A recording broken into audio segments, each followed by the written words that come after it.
supposed to be my pentakill? Why did you die to me? I killed, I know want to play for champions. I can't believe it's wrong. No, it was supposed to be my pentakill. Why did you die to me? I killed, I know want to play for champions. I can't believe it's wrong. Wait a minute!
So I said, no, no, no, it was supposed to be my pentakill. Why did you die to me? I killed, I know want to play for champions. I can't believe it's wrong.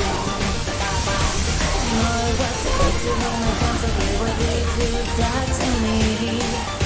I killed, I know want to play for champions. I can't believe it's wrong.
days until the end of my days when I'm gone. Finally be free.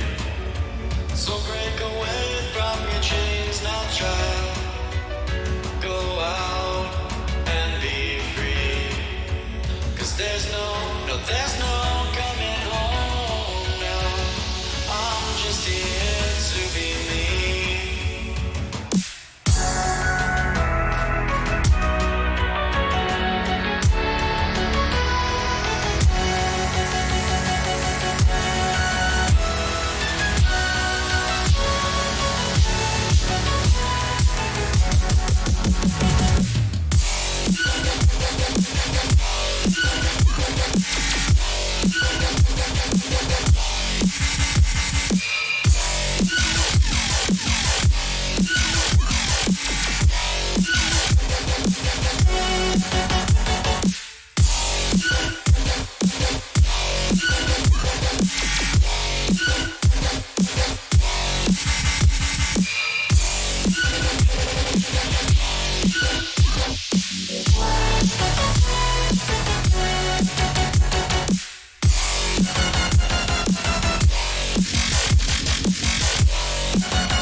Stone, it beckons to me to go back home. But this time's the last, and I won't go because I've set my mind in stone. I will never leave your side, you'll be here all the while. For the sunset will arrive, and oh no, there's no turning back now. So go on, go on, go on and be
This winding road I memorized because my eyes can't take you with me.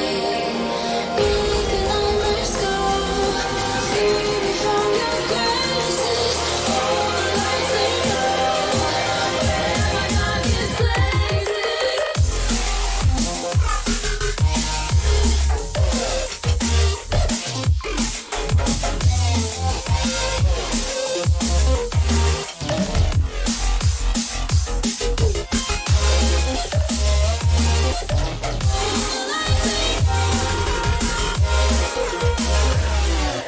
Every man has his own ambition.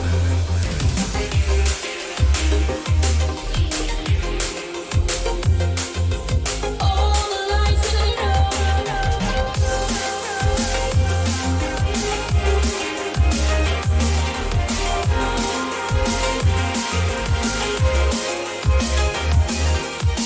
I never heard the sound of the night till you left my side. Your song sounds so lonely. Keep away, 'cause when I do, the thoughts of you make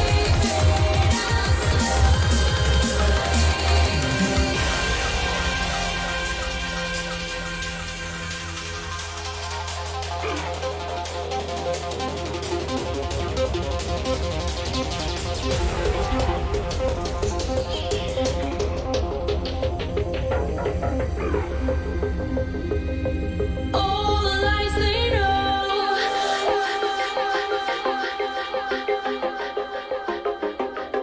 Every man has his own ambition. But even the impossible can happen. Make the nightmares go, free me from your graces. All the lights they know, where my darkest places. Make the nightmares go, free me from your graces. All the lights they know, where my darkest places.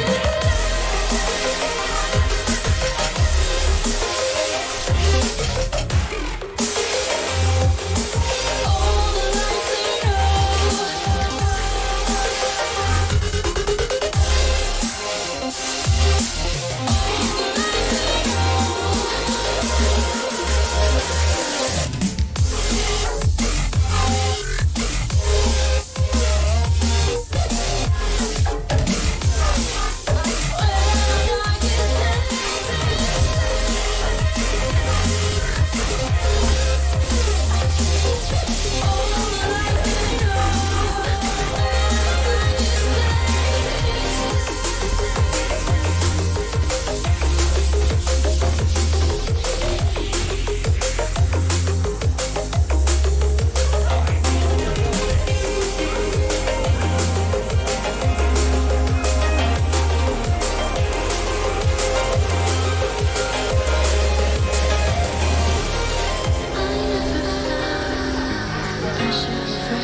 This is all part of the learning process.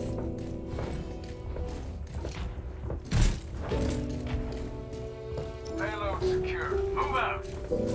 This will heal. Patching you up.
to send me just to catch your wounds.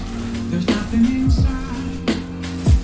Will it always be burning down the walls? Is that always for me to break? I'm a shelter. I post my card. I need more face and mind. Of for you to throw. I'm a shelter. Have no face to show. Please don't take off my mind. My inside.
Hey guys, what's up? Mad Season here, back with another video for you.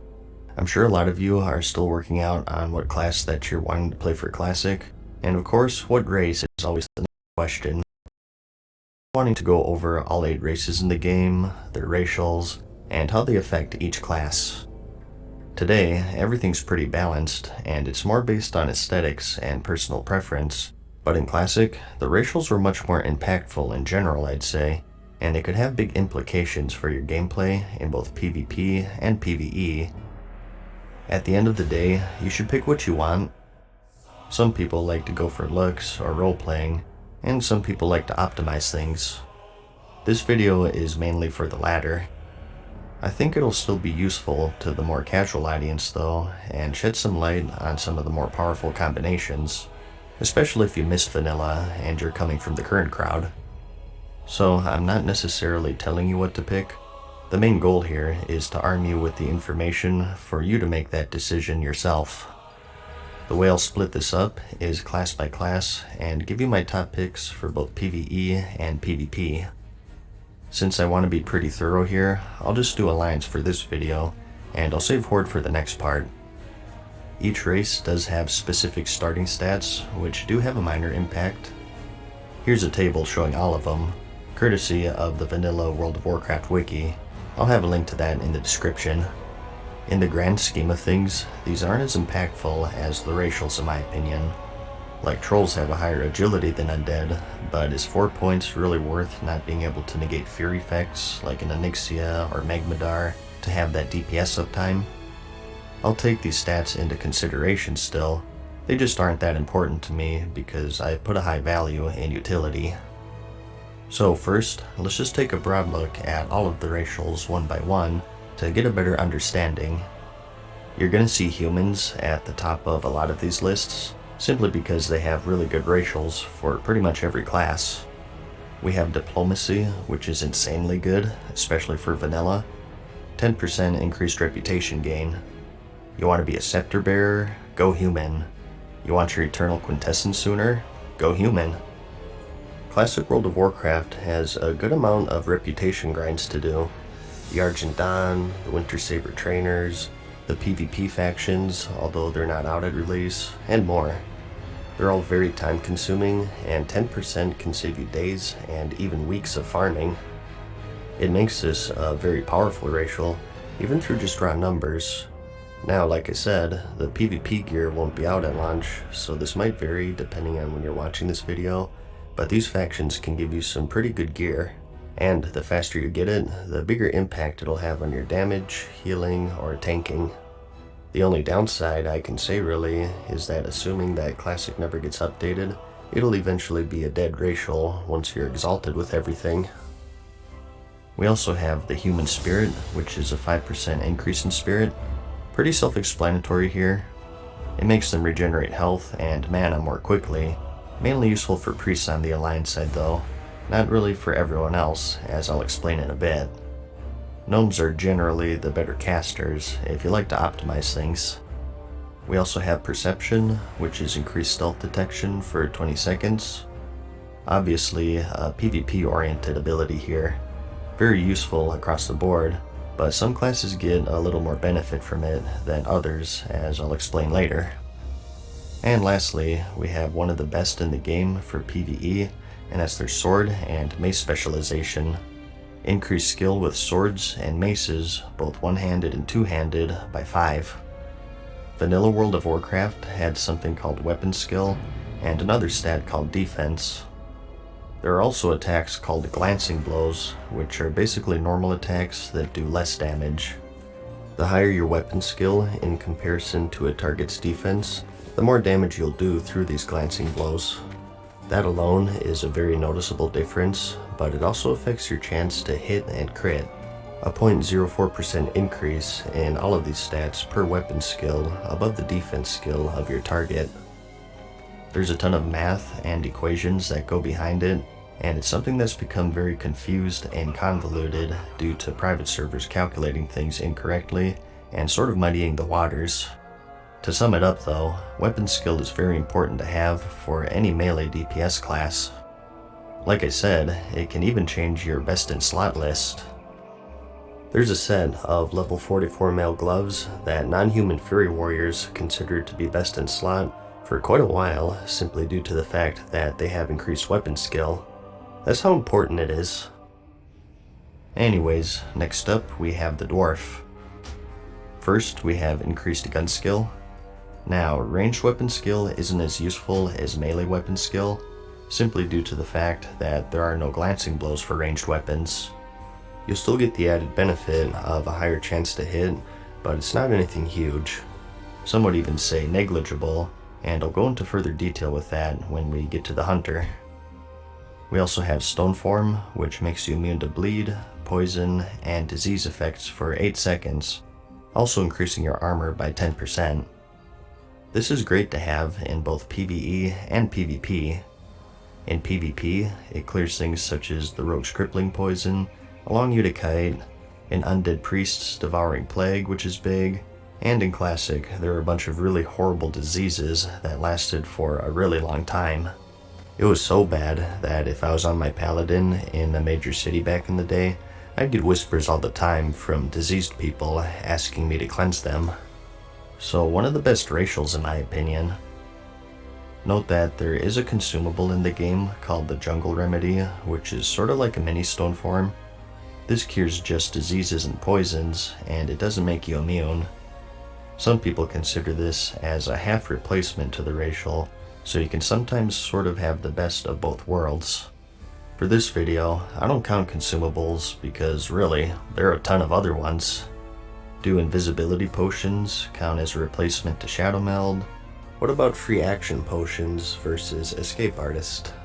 It's too variable to consider all of this, so I think the best way to do it is to just assume it's an even playing field of just racials versus racials. If you want to consider consumables like this, I'll leave that up to you. Anyways, back on subject here. They also have plus 10 frost resistance, which is useful more for the final raid of vanilla, which is of course next Ramus, and also find treasure, which marks chests on your minimap.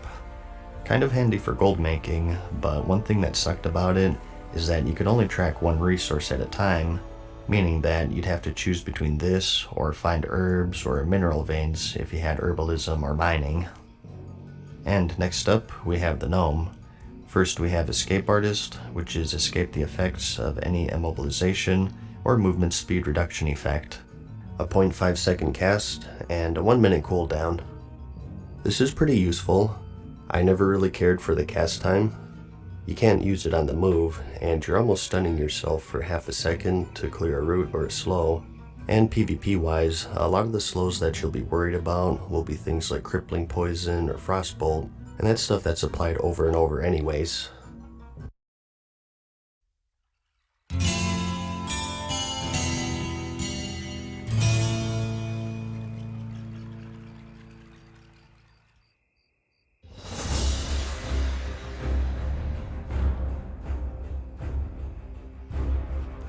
Hey guys, what's up? Mad Season here, back with another video for you.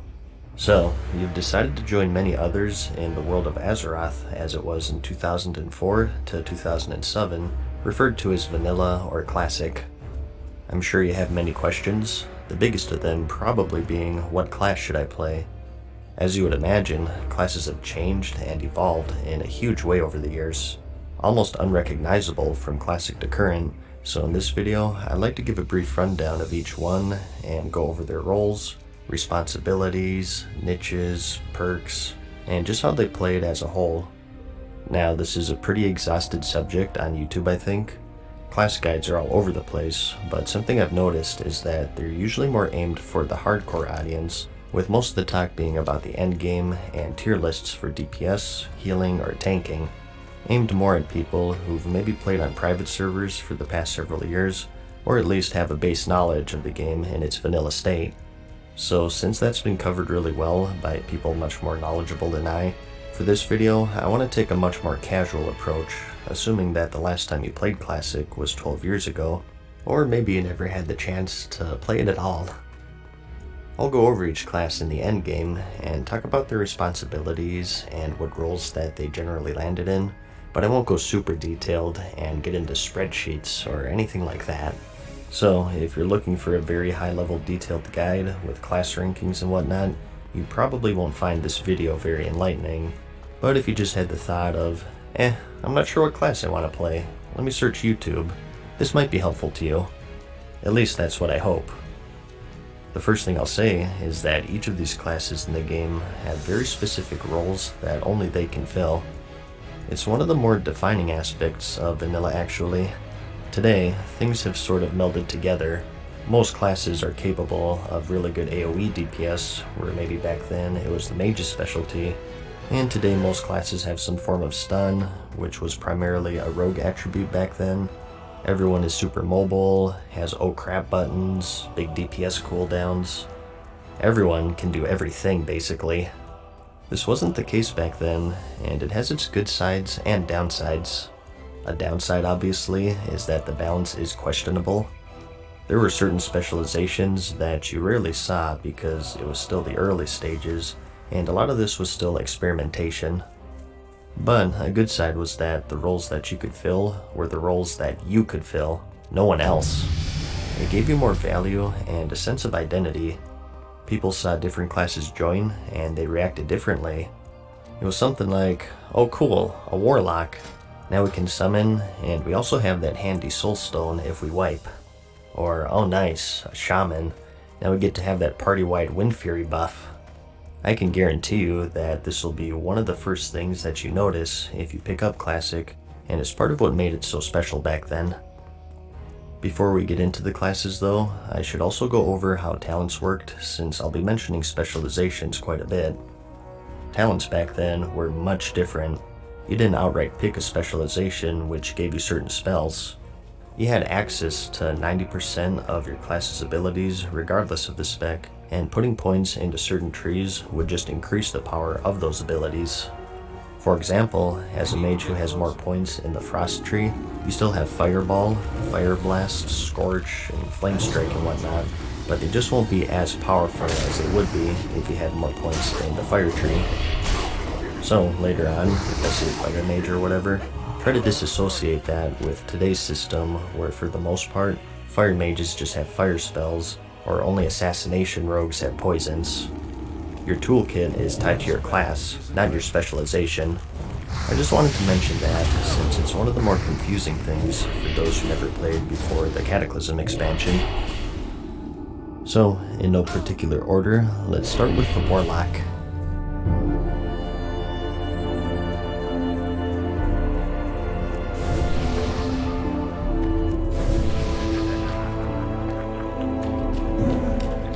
This is a pure DPS class that specializes in shadow and fire magic, and is supported with a wide variety of curses and other afflictions to wear down and debilitate your foes. You also have access to a varied selection of demons to accompany you in your journeys, each with their own role to fill. Your three specializations are Affliction, Destruction, and Demonology. Affliction improves your damage over time effects to give your enemies a slow but steady death, and Destruction more focuses on your big hitter spells such as Shadow Bolt, or the instant cast Shadow Burn, a more direct way of dealing damage, with big crits and much more volatility compared to Affliction.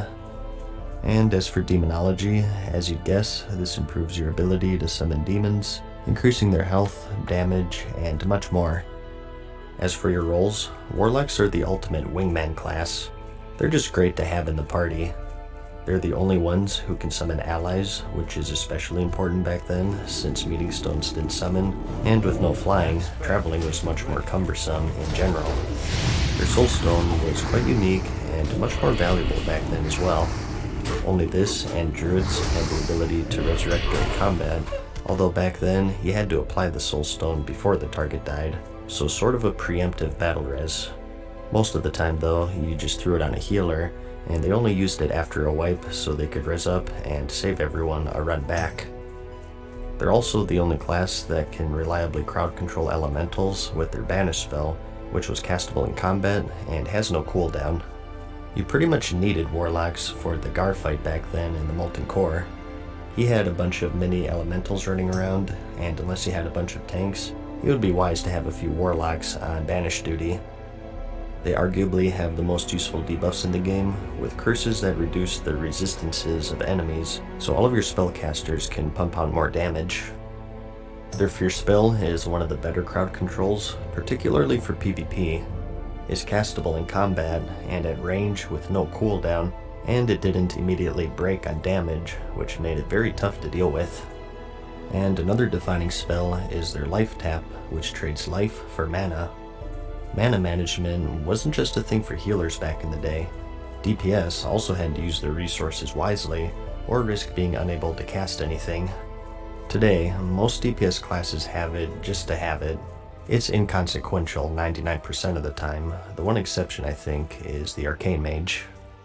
So, if mana management isn't something that you're too keen on, Warlock is a great choice for this spell alone. It gave them an edge over other casters in the game. They could also make Hellstones, which were just as valuable back then as they are today. Vital to have, but realistically, you'd save them for the tanks because they required soul shards to make. Which brings me to my next point.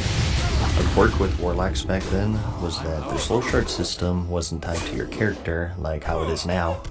Rather, it's an inventory item, and to gather them, you have to be draining the soul of a target when it died. Certain spells require these soul shards to cast.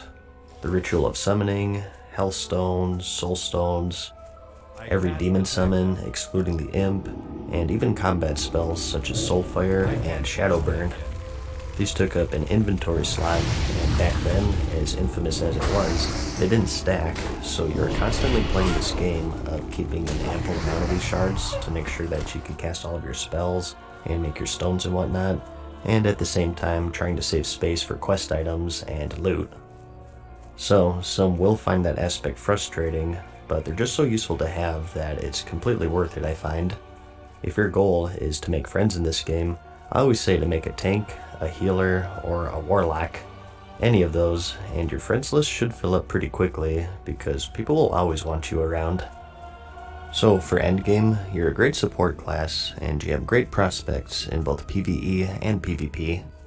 Rating-wise, you are hindered a fair amount due to the debuff slot limit. Back then, your whole raid was limited to 16 debuffs on one target, so being a class that has a wide variety of damage over time spells and other debuffs, you may feel quite restricted in the raiding scene. If your focus is raiding, I think most Warlocks drift away from the Affliction tree in particular because of this limit, and they still do alright for themselves. But again, that's mainly raiding we're talking about here. Casual dungeons and PvP, it's no holds barred, so you're free to do whatever you want. Because of this, they're quite deadly in the PvP scene. You just have so many choices of abilities to cripple or encumber your enemies, and with mastery of all of your demon summons, you could overcome nearly any obstacle. So, just a great utility class, while still having some bite for actual DPS, which is why I like him so much. Since we're talking about DPS here though, another hugely different thing in Classic we need to talk about was threat. Today, it's really just the tank's responsibility to hold aggro on everything, and pretty easily done at that. You taunt it, and you have it forever unless you forget to press buttons. However, back in vanilla, it was more of a group effort.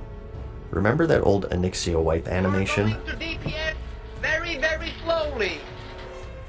Now. And by slowly, I mean fucking slow.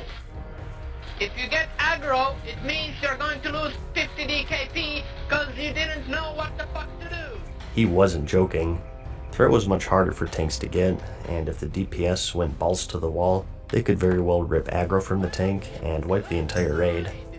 My guild personally did the 3 Sunder rule. Warriors had the Sunder armor ability, which was the main threat generator, and it stacked to 5, and usually when they got to 3, you were okay to start DPSing. Not necessarily pop all of your cooldowns and go ham, but you could at least start to ramp up at this point. So you have to take this into consideration when talking about DPS. Warlocks do great damage in the later tiers. Their Shadow Bolts hit extremely hard, but the downside is that they have little to no way of reducing their aggro other than just not attacking. There is an argument to be had between having medium damage and good aggro control versus high damage and no aggro control, so definitely consider that if you're looking for the class that deals the most damage. It's a double-edged sword.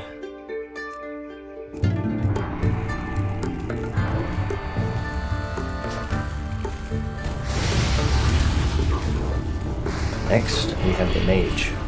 Anyone who's played RPGs before should know the basic gist of this class. You wear dresses, and you command the power of Frost, Fire, and Arcane to freeze, incinerate, and disintegrate your foes. Their playstyles are quite varied. Fire spec is more based on huge bursty damage to kill your enemies in the blink of an eye. A lot of the old PvP videos, you'd have what were called 3-minute mages, where with cooldowns, you'd be able to insta-get people with giant pyroblasts. It's pretty much the definition of a glass cannon though, and you forego defense for the sake of all-out offense. If that's not your style though, you also have Frost, which is much more methodical and more catered towards defense through slows, roots, and barriers. You have much more control in general compared to the Fire spec.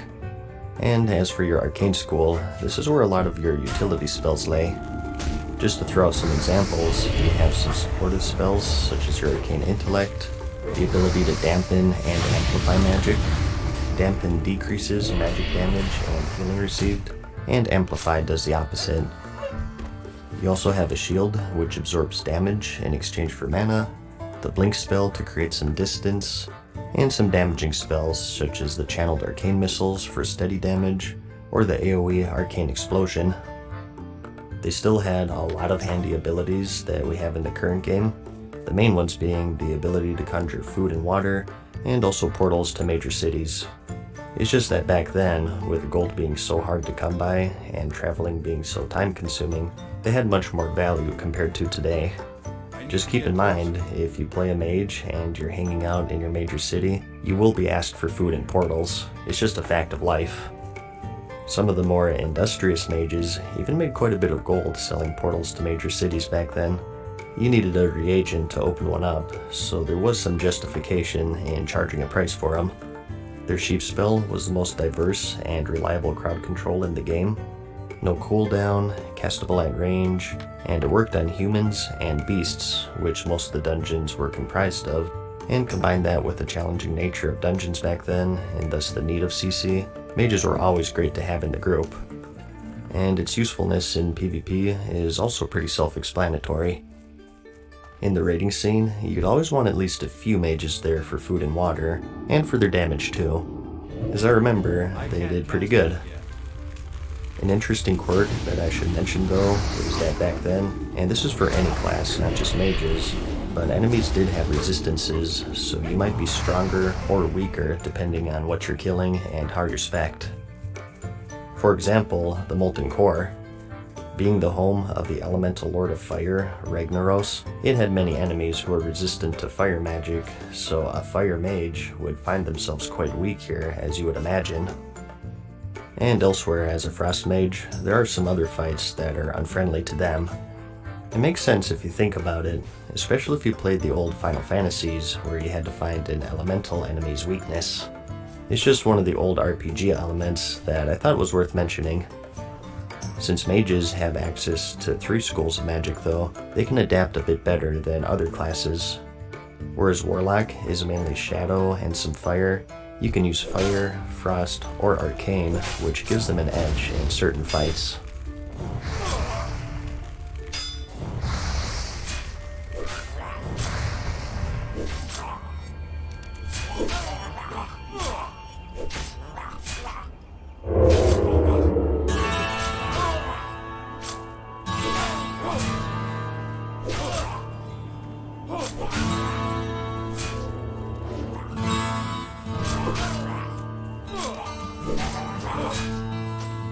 The rogue's proficiencies lie in stealth, subterfuge, and assassination. They have a wide arsenal of stuns, slows, poisons, and other debilitating effects to ensure that they're always in firm control of any skirmish that they come across. That is, if they so choose to engage. Being just one of 2 classes to have the stealth ability, the rogues have the advantage of staying in the shadows and striking or disengaging when the time is right. Just the sound of a stealthed rogue nearby is enough to send chills down a player's spine because they know that they're being stalked and at any moment you'd hear this.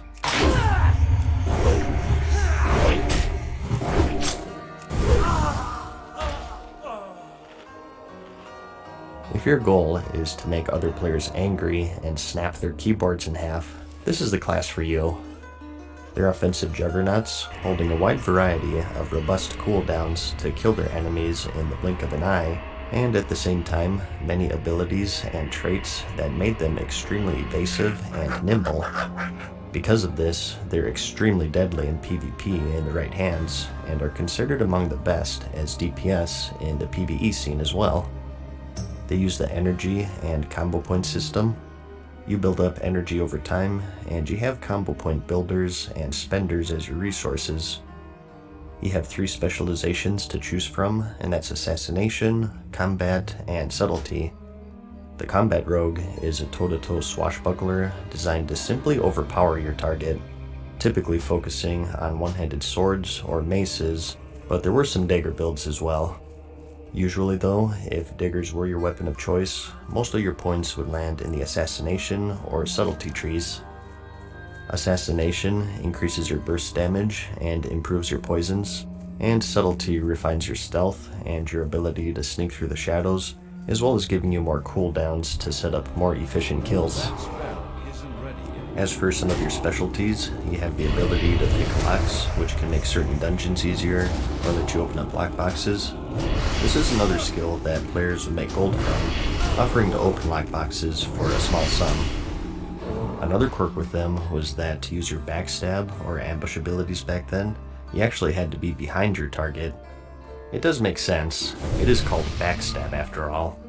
So positioning was key, and if you or your opponent was lagging, PvP would be quite tricky to pull off sometimes.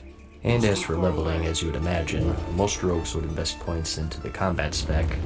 It's hard to backstab when enemies are constantly facing you.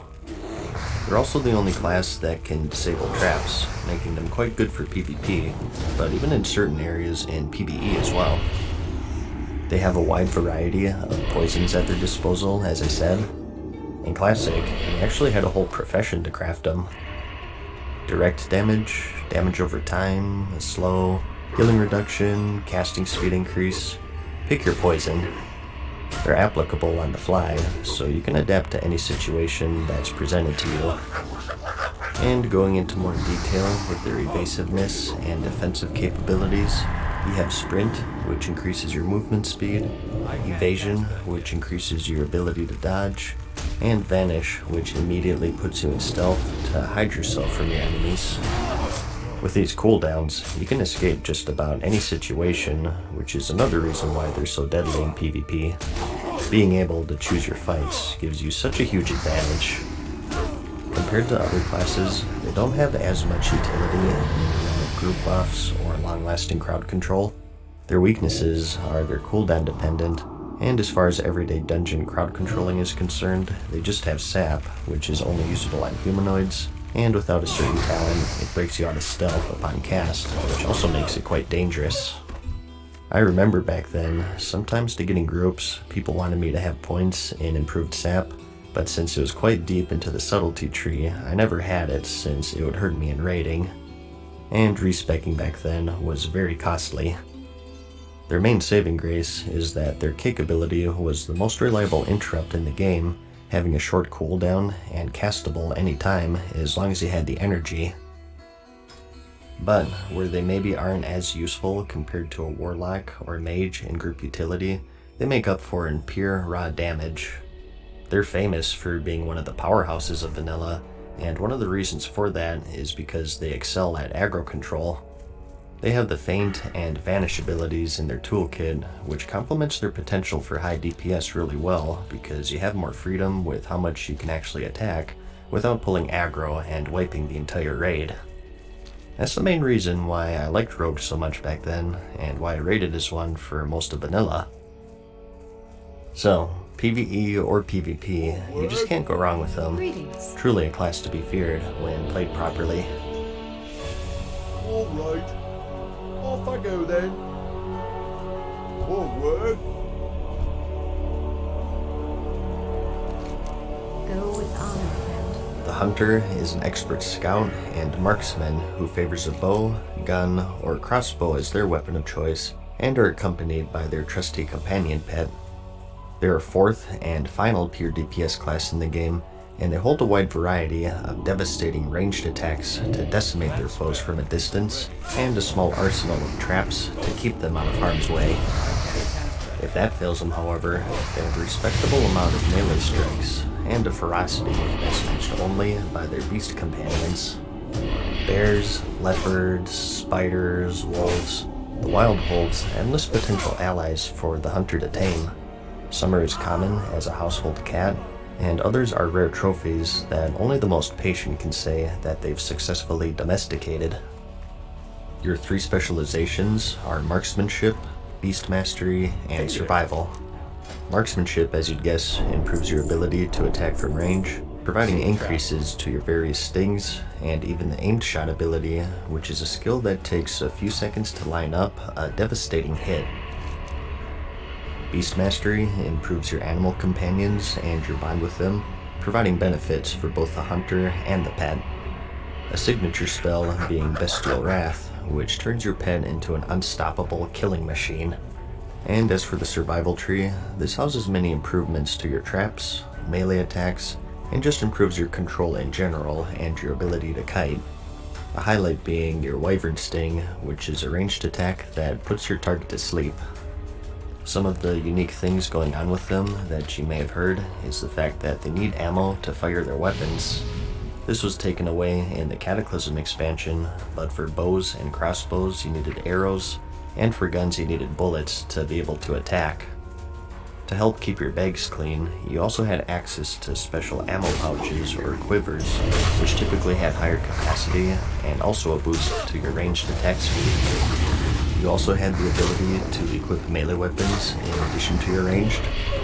Since hunters really shined at range, these were mainly sought after for the stats more than anything. You may have heard people jokingly referring to every single weapon in the game as a hunter weapon. This is due to their tendency to take melee weapons with little regard to their comrades, even though they don't really use them, either due to selfishness or blissful ignorance. As for the pet system, this was also quite different at the time. Nowadays, pets share the same stats and DPS regardless of what you tame, but back in vanilla, each pet had unique stats. Some were more tanky, some had a really high attack speed, or maybe a slow speed but with high damage, or maybe they had certain unique abilities. For example, the turtles had a nice shield wall, which made them quite nice for tanking enemies, and only the boars had a charge, which would root enemies in place for a second, and wolves had a howl, which would increase the damage of party members, and so on. There's way too many to list. The way you learn these skills was also pretty unique. Certain pets had certain ranks of these skills, and if you battled with them enough, you'd gain the ability to train their skills to other pets. It used skill points, and you had all sorts of abilities and buffs to choose from and customize your pet. Armor increases, certain resistances, and so on. You also had a happiness meter that you had to keep track of. There are 3 levels: unhappy, neutral, and happy, with a damage modifier of 75%, 100%, and 125% respectively. It decreased over time and was only increased through feeding your pet certain foods, and if your pet was unhappy for too long, it would actually abandon you, funny enough. How often you had to feed your pet was affected by the loyalty system, which was another quirk that they had. The longer you journeyed with your companion, the more loyal it became to you, and the less you had to feed it to keep it happy, and it goes on and on.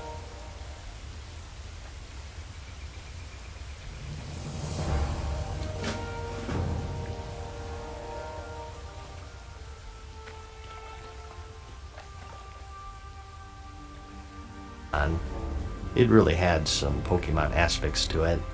It was quite complicated back then, so it was kind of funny that newer players were often pointed towards Hunter as their first class.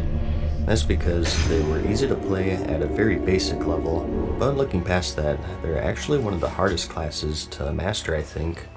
A contributing factor to that being their dead zone, basically enemies who are too far to melee and too close to shoot. That's right, if enemies got up in your face, you're forced to bust out your melee weapons and deal with them that way, or find a way to get some range between you. This is pretty easy if you have a pet to taunt it off of you, but up until level 10 you're on your own, so it's a pretty tricky thing to deal with, especially in PvP.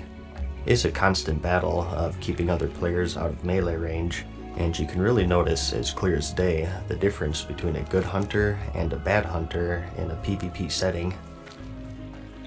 Another unique thing they have are traps. You do still have some of these today, depending on your spec, but I think the best way to put it is back then they were much more substantial, and that's because they were vital in keeping distance between you and your enemy, so with the removal of the dead zone, they kind of faded into the background. But back then, you had to master these things if you wanted to be a decent hunter. You had the normal freezing trap, which as you'd guess froze targets, and you also had your frost trap, which was your AoE slow, and there were some damaging ones. Immolation for a single target dot, and explosive for AoE. A cool set of abilities that helped define the class. And I mentioned this earlier, but hunters back then used mana as their resource, which will take a lot of people by surprise, I'm sure. So no more focus, which means proper mana management becomes an important aspect of the class as a whole. As for your endgame rolls, your DPS obviously, they aren't the most damaging in endgame rating, but they make up for it by bringing some great utility. You had Aspect of the Pack, which was a group-wide speed buff, the True Shot Aura, which was a group-wide attack power buff, Tranquilizing Shot to dispel enrages, and with your Eyes of the Beast, you made excellent trash and boss rollers, and with your tracking, you can pinpoint the location of certain enemies. It was very common to have hunters as raid pushers back then, and it makes sense. They're the forward scouts of the game, leading their comrades through dangerous enemies and obstacles. They had great aggro control with their Feign Death ability, so if threat control is one of the more scary aspects of vanilla for you, they handle it quite nicely. Probably as good as rogues, if not better. And in PvP, they were quite deadly if they knew what they were doing. They were a threat to everyone. Any melee if they knew how to kite, healers with their mana drain, and even casters if they had the right pet pushing back their casts. I think if you had to pick just one class to describe as easy to learn and hard to master, it's the hunter.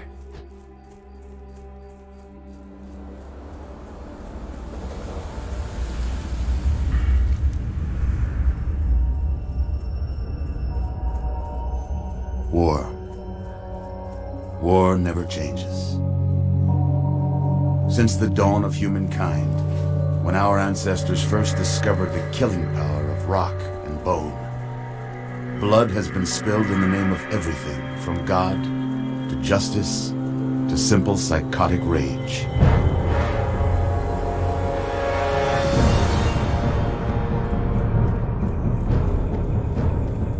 The quintessential melee class of any RPG, the warrior is a heavily armored juggernaut who doesn't rely on cunning nor magic. Rather, they favor their combat prowess and the hefty weight of sharp steel to cut through their enemies.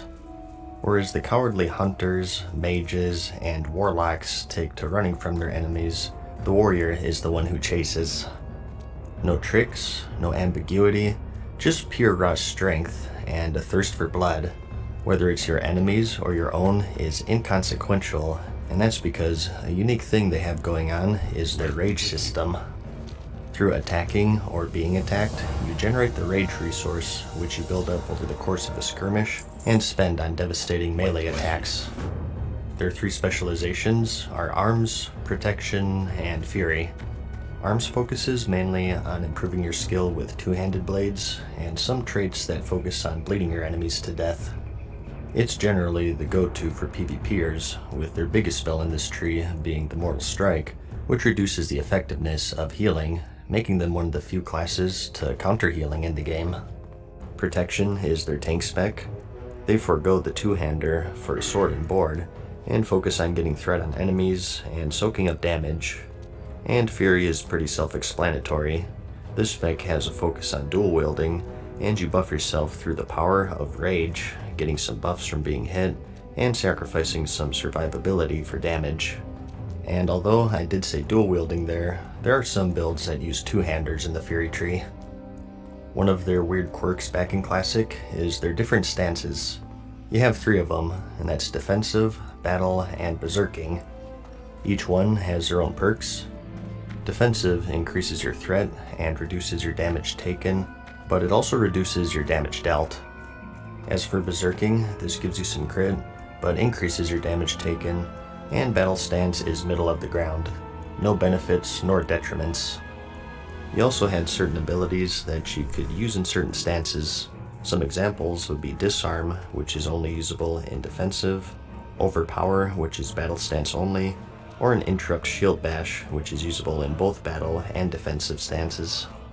Particularly in PvP, it can make for a hectic time weaving between these 3 stances and adapting to what's going on around you, and since you lost all of your rage when switching, it was something that was pretty tricky to master too.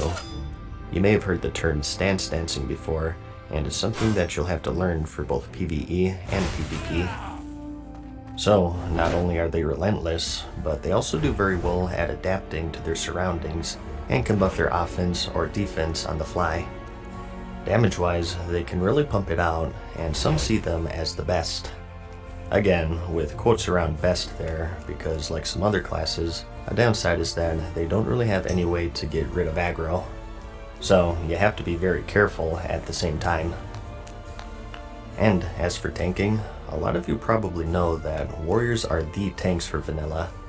In full play and with the shield, they're just unbeatable at soaking up damage. Whether it's passive or active mitigation, they're the kings of Classic. And at the same time, with their huge arsenal of taunts and threat generators, they also excelled at holding aggro, which wasn't so easy back then. The better your tank is, the better your raid is, because your DPS can let loose a bit more, and single target or AoE, warriors were great at holding aggro.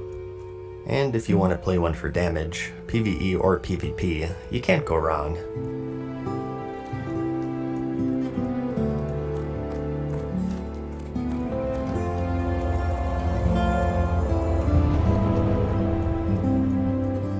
Calling upon the power of holy magic to protect and replenish their allies, the priest has the reputation of being one of the most resourceful healers in Classic.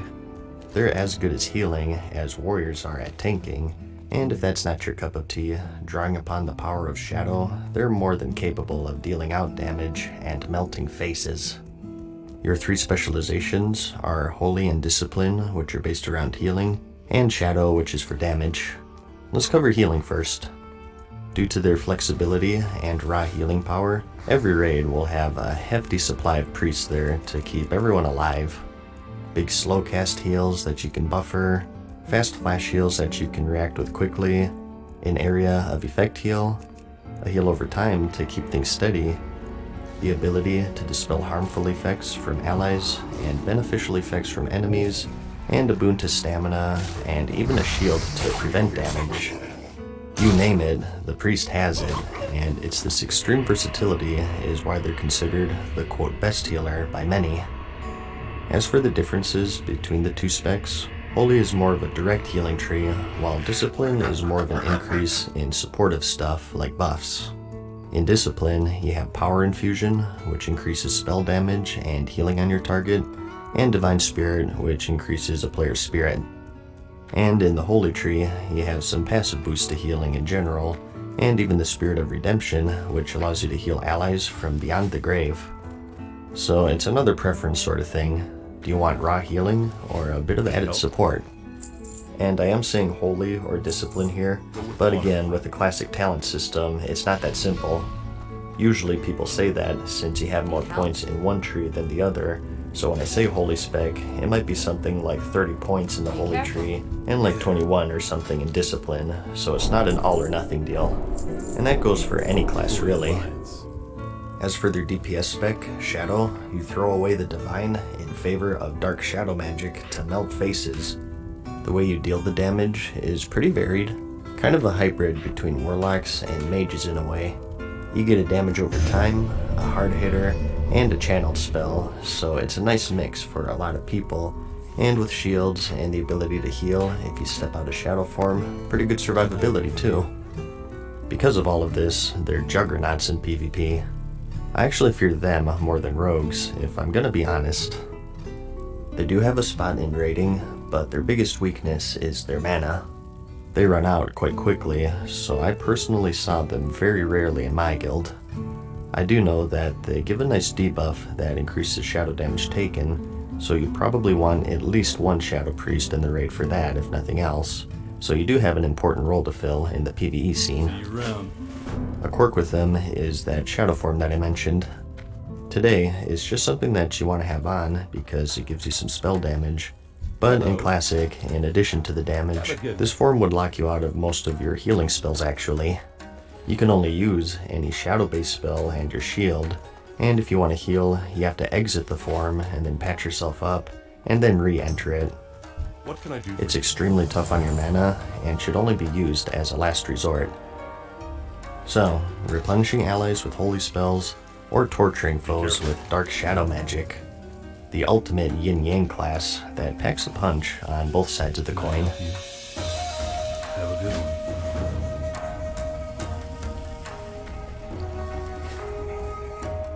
The jack of all trades and the master of none, the druid is the ultimate hybrid class of the game. Being one with nature itself, they can take on the form of many different beasts to adapt to any situation. The healer goes down, or they run out of mana in a dungeon, back up a bit and spot heal. Or maybe the tank went down, so you just go bare form, pop cooldowns, and try to weather the storm. They're a great choice for players wanting to do a little bit of everything. Certainly the most nimble out of all of the classes with their travel form, which makes them second to none in escaping sticky situations or running flags in the Warsong Gulch. Your three specializations are Restoration for healing, Feral for melee DPS and tanking, and Balance for caster DPS. Let's cover healing first. Your toolkit consists of 2 heals over time, 1 standalone and another through a flash heal, an instant cast heal, a slower big heal, and a few others. Their toolkit isn't as diverse as a priest, but they make up for it in other ways. Now this isn't tied to just restoration, but one of the nifty things that you have is your battle res, Rebirth. Like I mentioned earlier, the Warlock and Druid are the only classes capable of resurrecting players in combat, the former having to preemptively cast a Soul Stone before the target dies. This itself is extremely useful, as you would imagine, and it can save you a wipe if your tank goes down. And not only that, but you also have the Innervate spell, which buffs mana regeneration and is castable on anyone. So where some may say that they lack the raw healing power of priests, they make up for in utility and support, and are always great to have in the raid. And they also have some pretty good crowd control capabilities. Their roots can take any melee out of the equation as long as you're outdoors, and they also have the Hibernate spell for beasts and dragonkin. And they also have the Mark of the Wild, which is a pretty important buff, increasing your armor, attributes, and resistances of you and your group mates. Another quirk with them, this time a negative though, is that they don't have a normal out-of-combat resurrect, believe it or not. In raiding, it doesn't really matter because you're gonna have priests and paladins anyways, but for dungeons, if you had a druid healer, you had to sort of account for that and make sure that you bring a class that's capable of rezzing, such as a paladin or a shadow priest or something. My first character that I leveled back in 05 was a paladin, and the first group of friends that I made had a druid healer, so they'd always bring me along for my charming personality first off, but also because I could actually resurrect out of combat. So just something to keep in mind. It is a turnoff for a lot of people. Another thing I should mention, and this was true for any class with heals over time, is that a player can only have one of these active on them at any given point. That's right, if you had 2 druids, only the most potent rejuvenation would stick on your target, and the weaker one would get a message saying that a more powerful one is already active. This limit would only be removed in patch 2.0.1, which was the Burning Crusade pre-patch. I don't want to say that druids were built around these heals over time back then, as they are now. I mean, they only had 2, but they were the ones who were the most affected by this one hot limit, so they do take a hit there. As for the Feral spec, this is a little tricky since it's for tanking and DPS. This tree buffs your bear form for tanking, and cat form for DPS. In bear form, you get rage just like a warrior, and you maul your enemies to death basically. They have a lot of trade-offs compared to the warrior. On one hand, druids have some self-healing, and they're immune to polymorph, and are much more mobile in general, but on the other hand, they're a bit squishy compared to warriors since they can't block nor parry, and they lack big defensive cooldowns such as the last stand or shield wall. You need something? But on your mutant third hand, they have the ability to step out and decurse, battle res, or innervate when needed, so it's whatever your preference is. As far as rating is concerned, people generally defaulted to warriors over druids. You will see druids tanking certain fights, but since warriors are so good in general, they kind of take the back seat to them. As for your cat DPS, similar to the rogue, you use the energy and combo point system.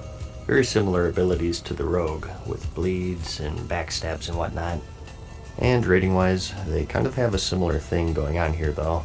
They have their roles certainly, but they don't scale the best as I remember, so you may find it harder to get into a rating group compared to say a rogue for instance. As for balanced druids, you summon the power of nature itself to take down your enemies, and buff your nature and arcane abilities such as Moonfire, Wrath, and Starfire. And if you invest enough points into the tree, you get the Moonkin form, which gives you and your party members some spell crit. If your concern is rating, they fell under the same curse as Shadow Priests. Their biggest weakness is that they ran out of mana quite quickly. Their Moonkin form is jokingly referred to as Oomkin because they'd constantly be out of mana. So, you know the saying, the jack of all trades and the master of none. It's not without its downsides. While they are technically capable of several roles, a lot of the times in regards to rating, they fall into healing primarily. But that is just talking rating there. I'm sure a lot of you don't even plan on doing that endgame, maybe preferring PvP or just some casual dungeon running. If that's the case, you have a bit more freedom in a lot of ways, so you should follow your heart and do what you want. Well, you should do that anyways in fact, and with the druid, you have a lot of options in that regard since you're so versatile. The kings of support in my book.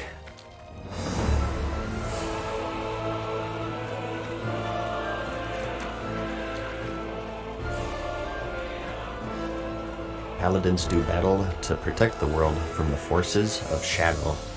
Powerful warriors in their own right, they can also call upon the light to heal wounds, create shields of force, and incinerate evil creatures. At least that's what their official description says.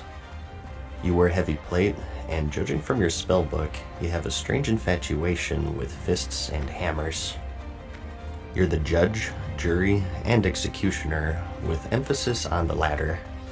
And your three specializations are Retribution for DPS, Protection for tanking, and Holy for healing. For Retribution, you pick up a two-hander and unleash some righteous smiting on your enemies, and for Protection, you pick up a sword and board, and with the power of light, protect yourself and your allies from harm. And with Holy, you call upon the power of, well, holy magic to keep your allies alive. This class has also changed quite a bit over the years, rivaling the Hunter even. Some of the cool quirks that you have are your blessings. The Paladin has access to a plethora of buffs to aid your group mates. Attack power, stat increases, threat reduction, and much more. Something you may have heard is that these were relentlessly annoying to keep up since they had a 5-minute duration, and with 40-man raids, it's quite a lot of buffing. But luckily, Classic is based off of patch 1.12, where you had the greater blessings, which cost a reagent to cast, but also they had durations of 15 minutes. So these blessings in general are very useful for dungeons, raids, PvP, solo play, whatever. They were one of the more defining aspects of the class, and it made them great group mates actually. And another unique thing they got going on are their auras. These are party-wide buffs that increase armor, resistances to certain schools of magic, a thorns buff that deals damage to attackers, and so on. They were just as essential as the blessings, especially those resistances, since there were some fights that were based around stacking them. And next, we have the seal system. Basically, these were enhancements to your melee attacks that did a variety of things. We have some extra holy damage per swing, some healing per swing, maybe some mana, and tied to each of these seals was a judgment effect. Essentially, if you cast the judgment spell on an enemy, you get another effect unique to each seal. For example, with that healing seal I mentioned earlier, it debuffs the enemy and any ally hitting it will now get some healing per melee attack. And it's the same for the mana seal, and for the holy damage one, it just does some straight instant holy damage. And there's a bunch of other cool effects for all of the other seals. It's a really unique system that was chipped away over the years, ultimately seeing an end in the Legion expansion, I think, and it's another one that really defines the class and stops them from being labeled as just a warrior who can heal. And their job description isn't just for show. Being warriors of light, they have an edge against the unholy undead and demons of the world through some exclusive spells that are only usable against these enemy types. So kind of a unique benefit that they brought to the table whenever you were running a dungeon or a raid that was filled with undead or demons. And another unique thing is that they're alliance only. That's another wild thing that a lot of people didn't know, I think. How could you have a class that's only available to one faction? Isn't that imbalanced? Well, it's vanilla World of Warcraft. Believe it or not, strange elements such as this weren't sacrificed for the sake of that hyper-balance that you see in the current game. Again, good sides and downsides, but that's just how it was. Some fights, the Alliance simply had it easier than the Horde, and vice versa with the Horde Shaman, which I'll talk about in a bit. First though, I wanted to get into their specializations a bit more, starting with Holy. As I said, in regards to just raw healing, most people will tell you that priests are the kings of Classic. Paladin healing is very straightforward. You have a big slow cast heal and a flash heal, and if you spec into it, an instant cast. That's pretty much it for their direct heals, but combined with those blessings that I mentioned earlier, it's certainly enough. Retribution spec takes on a two-hander, as I said, and they deal a combination of physical and magic damage through that seal system. The Seal of Command, which is found in the Retribution tree, is usually their seal of choice. This has a chance to proc extra attacks, so they could get quite bursty, and combined with their heavy plate and their ability to heal themselves, and other spells such as their bubble and lay on hands, they're quite tough to kill. It always seems like you have to kill a paladin like 3 times to actually kill him, which makes them quite